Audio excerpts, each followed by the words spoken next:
The people are asking to meet the professor. Everybody's saying he don't exist. Berean, stop being stupid. You know he don't exist. You from the block, you act like you going for the scam. Even if he do exist, you got to bring him forward, but you want to protect him because Abu and them going to start, Sister Cherry and them going to start emailing, and Faithful and them and Vocab and the devil's going to start emailing. Y'all can't fool me with this. It's looking real bad. And who's going to have a hidden scholar?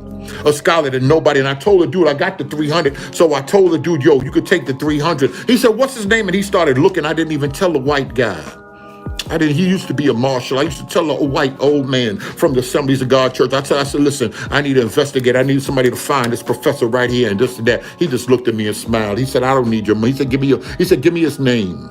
He said, I don't need, and from what I told him, the little bit I told the white man, he said, I don't need it. He said, I won't even take your money. He said, that man don't exist. My hand is on God's Bible. My hand is on God's Bible. He said, that man don't exist. Pastor B. So let's go over the fuller argument, though this time let's do so with a few new examples mixed in. The first glaring problem is that there is no trace whatsoever of this Tel Aviv-based Hebrew professor named Richard Katz. Now, bizarrely, some of Brown's defenders tried to declare that they could find online references to men named Richard Katz who were outside of Israel and who were not professors of Hebrew, but, as should be obvious, that misses the point. We're talking about specifically a university professor who is a scholar of the Hebrew language, who is based in Tel Aviv, and who is named Richard Katz. Why is there no trace of specifically such a person, specifically that sort of person? Did he acquire his professorship without ever publishing anything or otherwise producing writings in his field? Isn't it alarming that the only source we have for the existence of this person is William Brown? If his name is out there, his occupation is out there, you verify the whole thing by showing me what he did, what he's done in the scholastic world. So if this person is of a high enough level to where he can identify that it's sola trail and definitively say that it's not Arabic, then he's of a high enough level to where I should be able to find some kind of scholastic work there. You should be able to just point me to an article or a paper that he wrote that verifies that he is this scholar, then all is well. On the topics you're talking about. When it comes on linguistics, you feel me? Because that's how the scholastic world works. Absolutely. He's not some high-level scholar with no fingerprints. A second issue has to do with the awkwardness of the few references to the Hebrew language which appeared in the emails attributed to Katz. I'm going to give 3 examples here. The first example is admittedly the most minor example, or perhaps the least obvious example, or the most subtle example.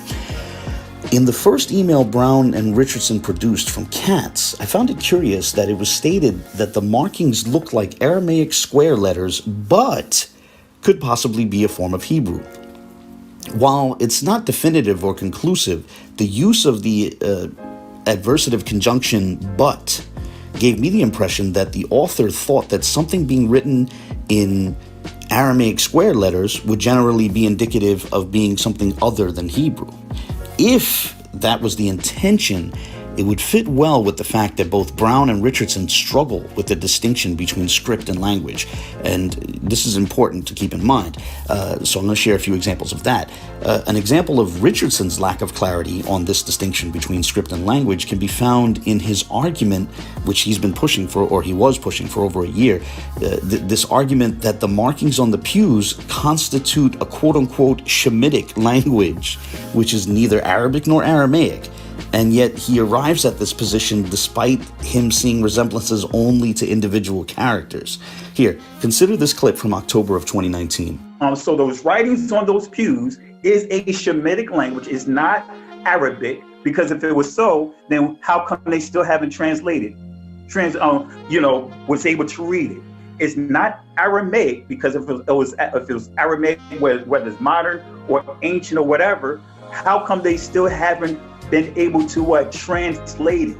Correct. But they were in awe when I showed some of the letters from the guys in combination with the Shemitic language. Now, I'm not saying that I can read what's on the pews, but I can identify some of those letters. This issue also came up in that panel discussion on the Boom Church Atlanta page back on November 22nd. Towards the end of the 1 hour, 10 minute mark, which is to say just before the 1 hour, 11 minute mark. So let's say, 1 hour, 10 minutes, 55 seconds, something like that. Right around that time, Brown said that my video on Benaya's first Facebook post had declared that it was not Ladino.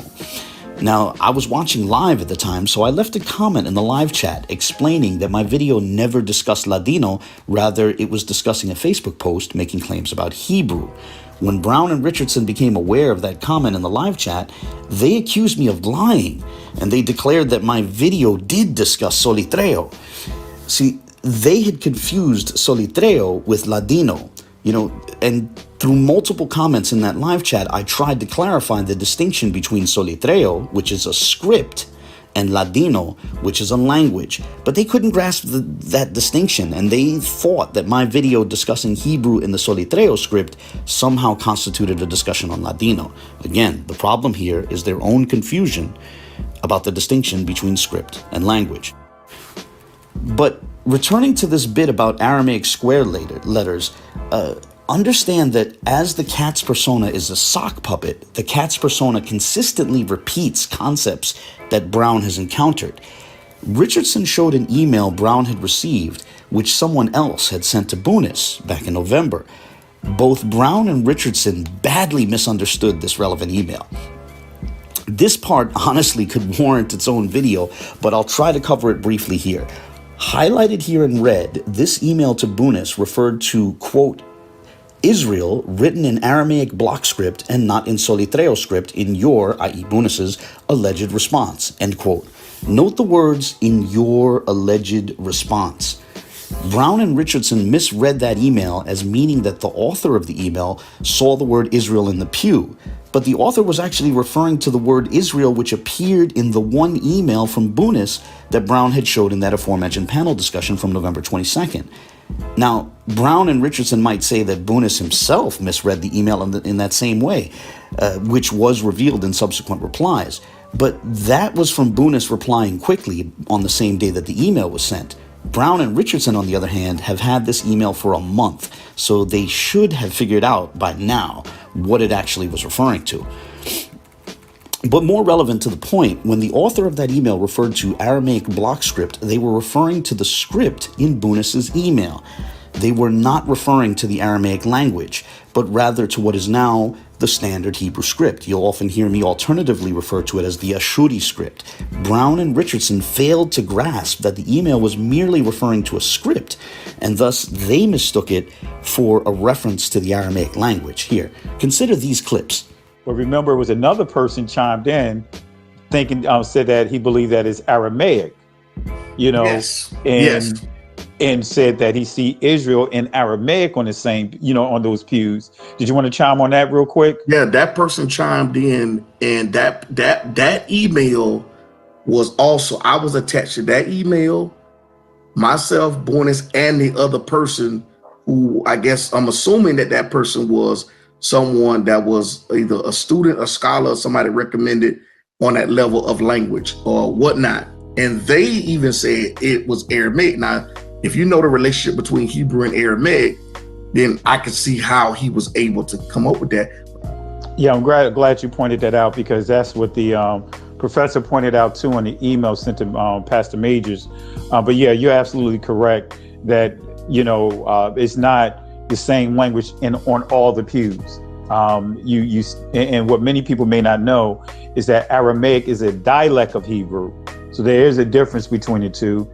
So that's why I actually showed in the video another person chiming in to Professor Bunis of saying Aramaic and saying Israel written in Aramaic. So getting back to this first statement from Katz, I think it reflects that confusion between script and language, and thinking that a reference to Aramaic square or block letters is a reference to something typically other than the Hebrew language. However, as I said, this is a minor and subtle example. I realize that others might try to offer a different interpretation of the statement, so let me move on to the next example. The Katz persona also stated that he saw the characters Bet Yod Nun Sofit, which is to say a final nun, and then he translated that string of characters as son. That is curious. It's very curious, as that is not how the Hebrew word ben is spelled. And by ben, I mean the word for son. Now, maybe there's some obscure reference somewhere in which a yod is employed as a mater electionis in an irregular spelling of the word ben, the word for son. But the standard spelling of the word is simply bet nun without any yod. The idea of a Hebraist allegedly seeing bet yod nun and his first thought being that's the word for son is, as I said, it's curious, to put it mildly. One would assume the first thought might more likely be that it's the preposition bein, which means between or among, in the midst of, between, essentially. Yet Katz doesn't even mention that possibility, nor does he touch on how extremely rare such a spelling for ben, as in the word son, would be. That's strange. Now, let's consider the third example. The Katz persona takes the plural construction, Bnei Yisrael, right? Where Bnei is the word, it's the plural word for sons, it's sons, Benin, in a construct state. It's essentially the final mem is dropped as it's being possessed by the noun that follows. But he takes that plural construction, Bnei Yisrael, and renders it in the singular when he translates it. He translates it son, singular, of Israel. Not sons of Israel, son of Israel. Now, perhaps someone will try to object that, hey, maybe that was just a typo. Maybe Katz intended to write sons of Israel, but accidentally missed the final S. However, I'd offer another hypothesis. Maybe the person writing the emails for Katz is so unfamiliar with Hebrew that he didn't know this is a plural construction. But this particular email from the Katz persona has another curious aspect to it. To show what that is, let me play Brown reading the fuller email. And as you listen, note how it mentions both the string of characters bet yod nun and shows the string of characters bet nun yod. Good morning, William. Regarding your last question, as I stated, bet yod nun sofit can be seen using Hebrew square letters, and after reviewing what Benea presented using some betrayal, those markings are extremely close. And one could conclude the words he translated from those markings are strikingly close in comparison. My conclusion regarding the pews, the words Bnei Yisrael, or son of Yisrael, or simply Yisrael, should be noted. Listening to that and reading that, one is left to wonder, wait, did the Katz persona claim to see both the string of characters bet yod nun and the string of characters bet nun yod? And being that the Katz persona translated both strings of characters as son in the singular, might this actually be a case where the author fumbled and confused the two strings of characters? In short, is that a reference to two different strings of characters or a single string of characters? Humorously, we'll probably never know the answer to that question, as it has been made clear that neither Brown nor the Katz sock puppet have any intention of showing the precise markings that allegedly contain the relevant string or strings of characters. The Katz persona went out of its way to preemptively state that it is too busy to get into the quote-unquote breakdown. And by the way, does anyone else find the use of the word breakdown worthy of at least a smirk here? But that term aside, honestly, this seems like a bluff. If the emails have a sort of built-in literary device designed to provide an excuse, a ready-made excuse for not showing where in the markings the alleged text appears. This character of Richard Katz, he literally took more words to say he wouldn't give the explanation than what it would take to actually have given the explanation. Exactly. And go back and look at that email. Excellent. It's a hella long email about why I will not answer the question. I'm too busy. I got this going on. But bro, all that scholars shorthand information. Right. That's what they specialize in, is shorthanding the information. Wow. And so in his response to Abu, right, which is curious in and of itself, just the way it went down. Yeah. Again, there's more sentences there explaining why he's not going to explain. Now, I'd like to turn to the third issue. We're moving on from the Hebrew, the curious handling of Hebrew, onto the third issue, which is that Brown and Katz have and had curiously similar writing styles. Examples were already given in my previous video, but in Richardson's video, he was kind enough to share yet another email from Katz to Brown. And this is likely to be the last email we will ever see from the Katz persona, as it seems clear that the author intends to, shall we say, kill off the character, if I can put it that way. So I'd like to look at this last email from Katz, which is on your screen. Now, a few words are cut off in this image, which is a screenshot from Richardson's video. Moreover, it might otherwise not be legible if you're viewing this from a mobile device. So I'd like to first quickly share a clip of Kelly Richardson reading this email. Greetings, William. This week I received several emails inquiring about my conclusion regarding the pews. And I must be honest, many of those emails were not happy about it. In fact, last week I received an email from one particular individual asking for my credentials and place of employment, in which I shared with them. And earlier this week, I was informed by the university that someone emailed the administration stating that I was promoting and associating with a Hebrew Israelite hate group in the United States. I'm writing you to inform you, and I wish you nothing but success on your journey in reference to the pews. But at this time, any translating of any future pews or projects I won't be involved in. In regards to the pews that you sent me, they are recorded and on record regarding Solar Trio and Hebrew Square. I stand on my conclusion, but this email will no longer be accessible. Okay, there's honestly so much here to discuss, but the first thing I want to note is that it once again mirrors Brown's trend of employing run-on sentences and then being rather sparing in his use of punctuation. While it looks like a long paragraph, note that there are actually only 2 sentences in there. Within that block of text.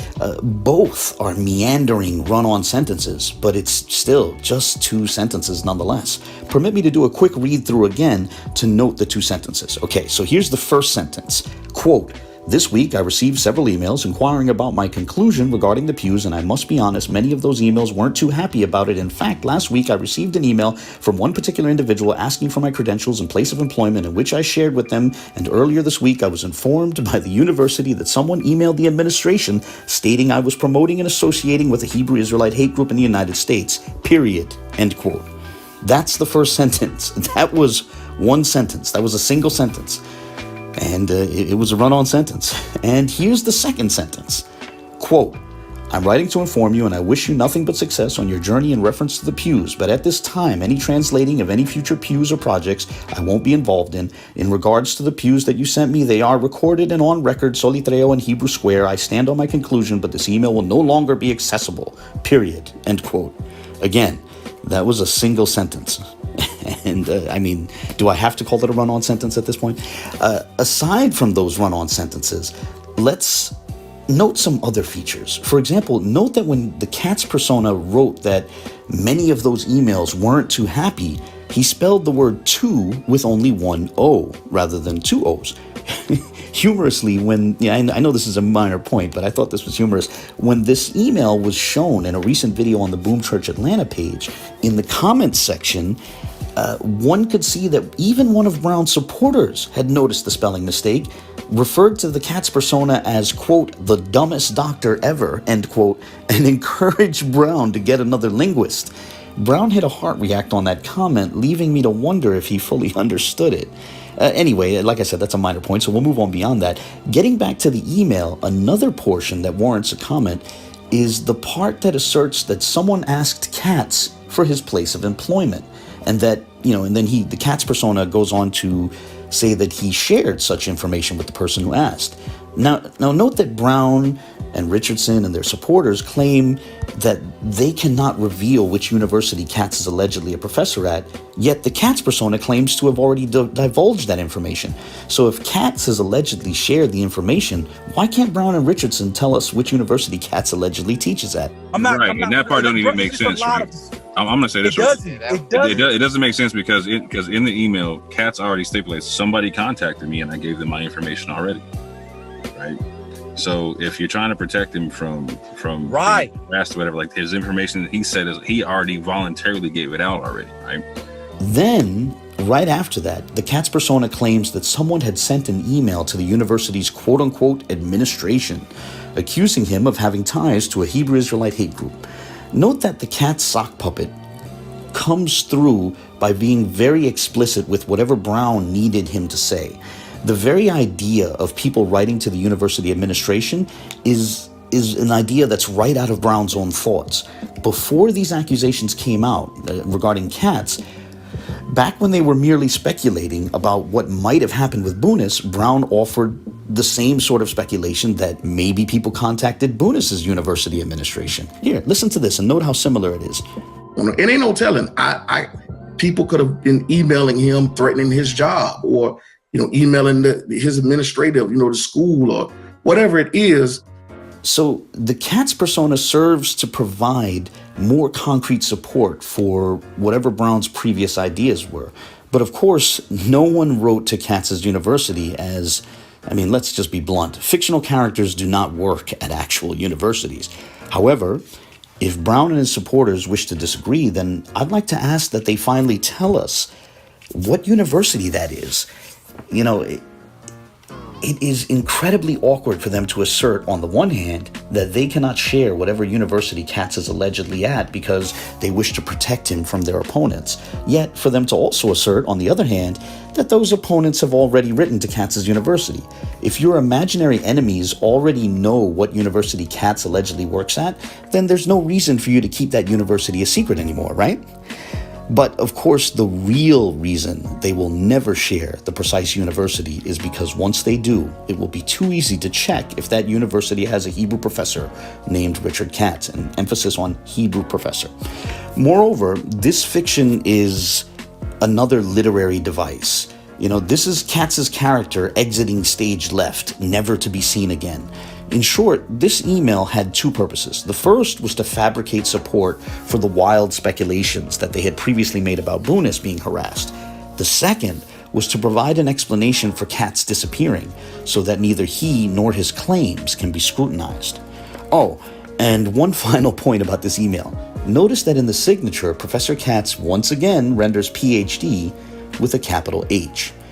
It's pretty unlikely that a person with an actual PhD would capitalize the H in that abbreviation of their title, but that is a feature of Brown's writings, as we see him doing so in Facebook posts and in a screenshot he shared in that panel discussion from November 22nd. It's another one of those curious parallels in the writings of Brown and Katz.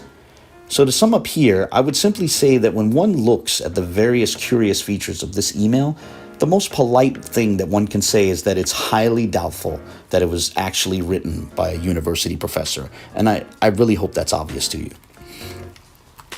Moving on to the fourth issue, as was covered in my previous video, Brown and Katz were using the same model phone and, with the same operating system. Now, Brown's supporters tried to object by saying, hey, Androids are popular, so there's no surprise that they might have the same phone. So what can we say? But I guess this is just another one of those curious coincidences.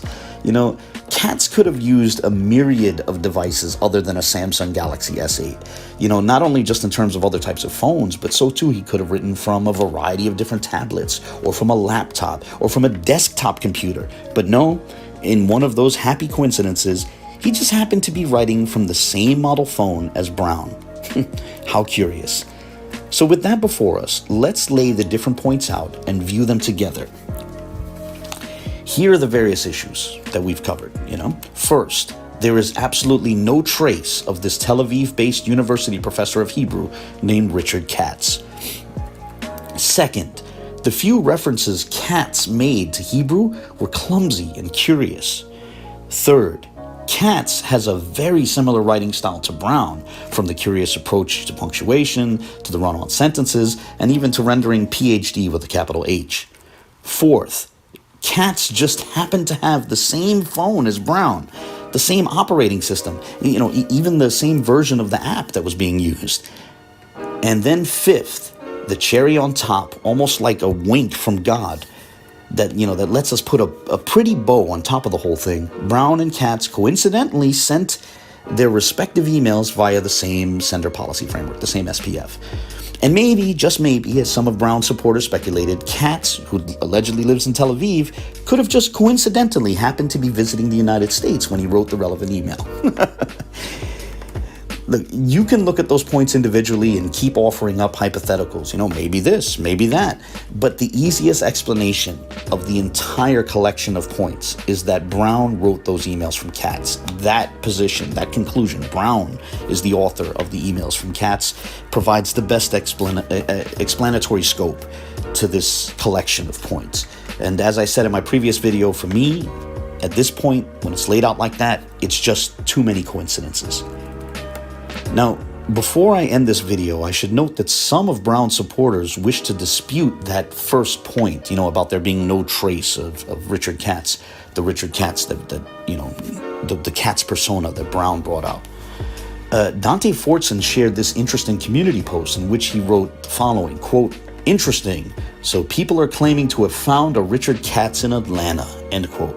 Then, a bit further on in the post, he wrote, quote, "If there were people in Berean's chat claiming they found Katz, why were they ignored? Let's go back and review the live chat," end quote. And then a bit further on, further still, he wrote, quote, "If chats are intentionally being ignored to push a false narrative, then we have to assume Berean is in on it," end quote. Now, I know Dante wants to say that he wasn't taking a position on the subject, but, insinuating that Berean might be in on some sort of conspiracy is pretty strong language. And then Dante shared this video. So let's look at a salient clip from that video, which Dante felt was interesting enough to share. This clip will run for slightly over 2.5 minutes. Here we go. But I just want to know, you got Abu, faithful to God, you got Berean, then you got Berean said he tried to give a man $300, a private investigator or something that's said in there, $300 to find this Richard Katz guy. And he said that and nobody could find him. This is why I'm making a video, because nobody could find him, right? And Berean even said that the guy came back and told him the man don't exist. So, here's my thing. I'm Plumber. During the first video Berean made, after Abu's video, talking about it, while he was talking about it, I got on my computer at that very moment, and I typed in Richard Katz, linguist. And the very first thing that popped up on the screen was a Richard Katz PhD in language. And then I looked in the comment section, and there was 2 other people that said they found it too, while Berean's talking. So my question is, how is it? Now, I'm not saying that that's the guy. I'm not saying the guy I found is the guy, but he's right there in Atlanta. He's a Jewish guy. He's involved in the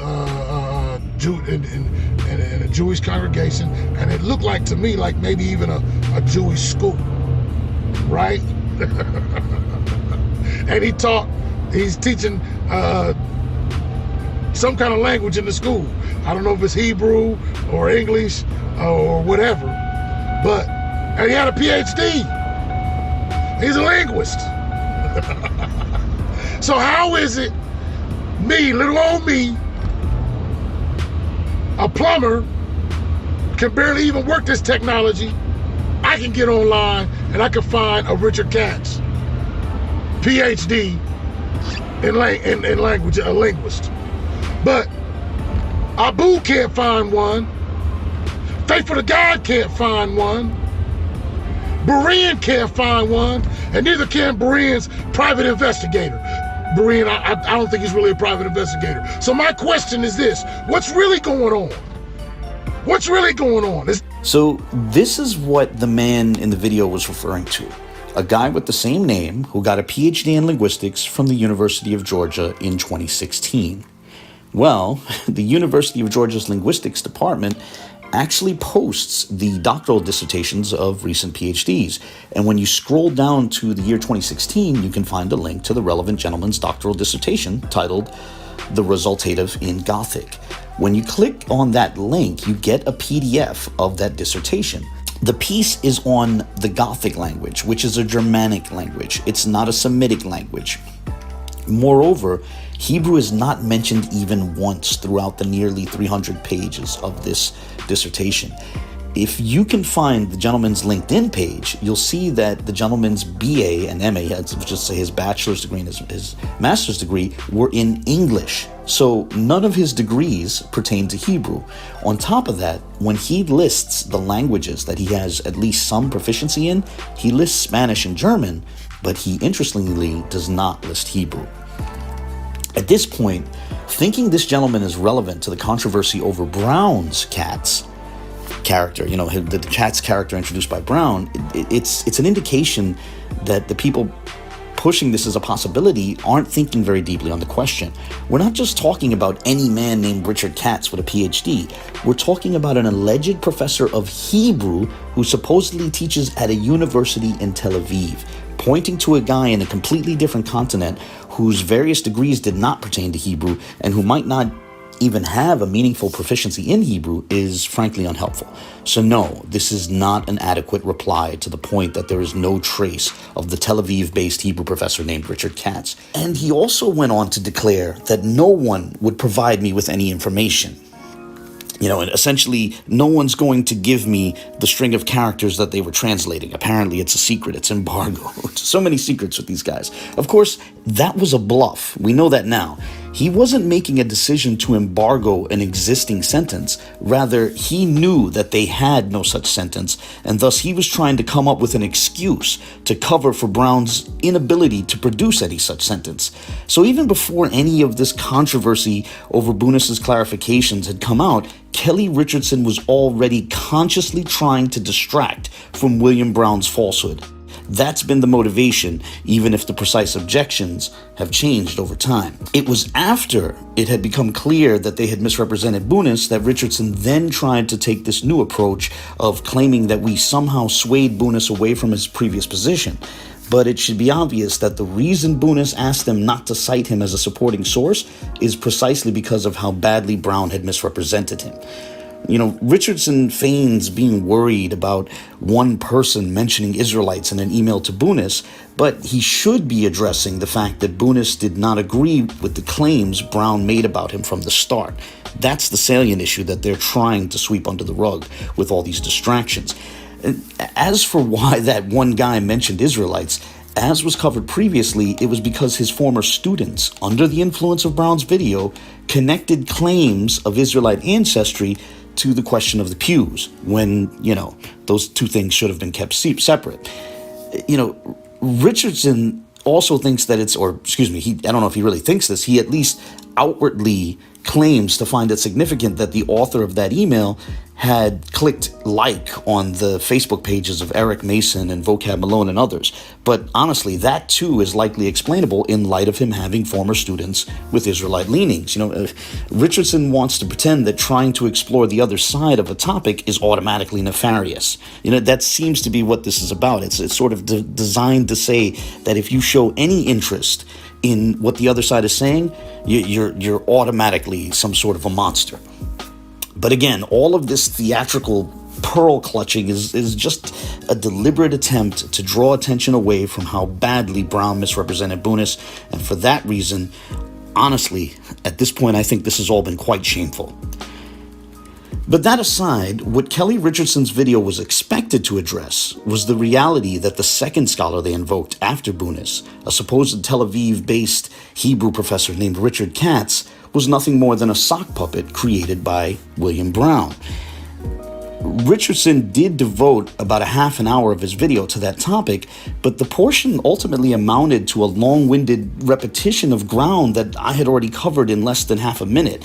Richardson's long, drawn-out argument basically boiled down to the IP being that of a Yahoo server, and as well as that it's not impossible for two persons to have the same SPF IP.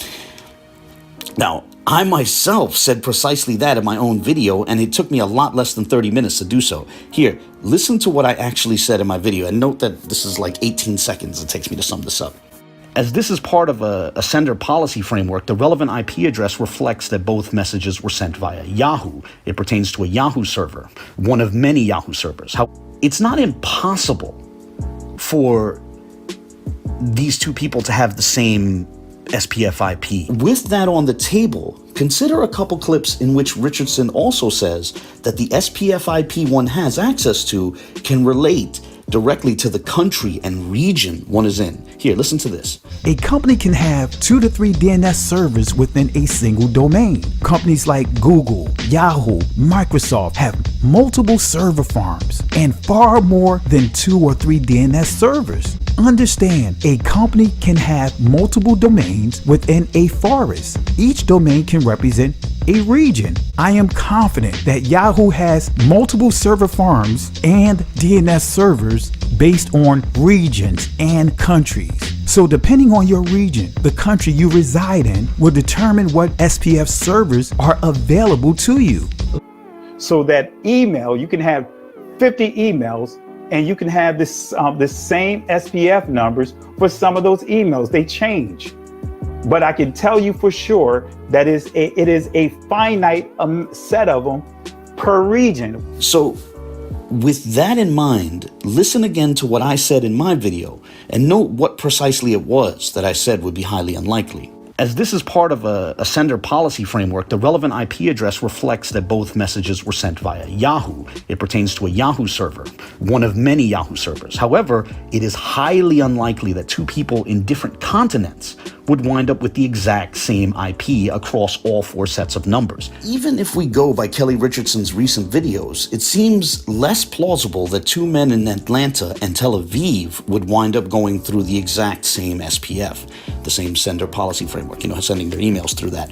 Humorously, some who are attempting to defend Brown have sensed this and have proposed that perhaps Katz just coincidentally happened to be visiting the United States when he wrote that email.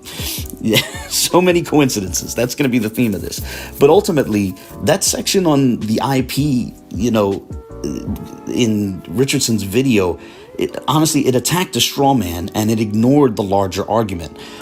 Although others focused on specifically the IP, my video never rested the argument on the IP alone. Rather, that was merely, a de facto cherry which sat atop the collection of curious coincidences. By ignoring most of the spectrum of issues and how they fit together, Richardson essentially failed to address the argument. They have a whole IT class. IT class ain't addressed nothing. Y'all can fool them. That IT class ain't addressed nothing that was the charges from Abu. Nor does it cast doubts on what Berean shared about a former marshal telling him that the man does not exist.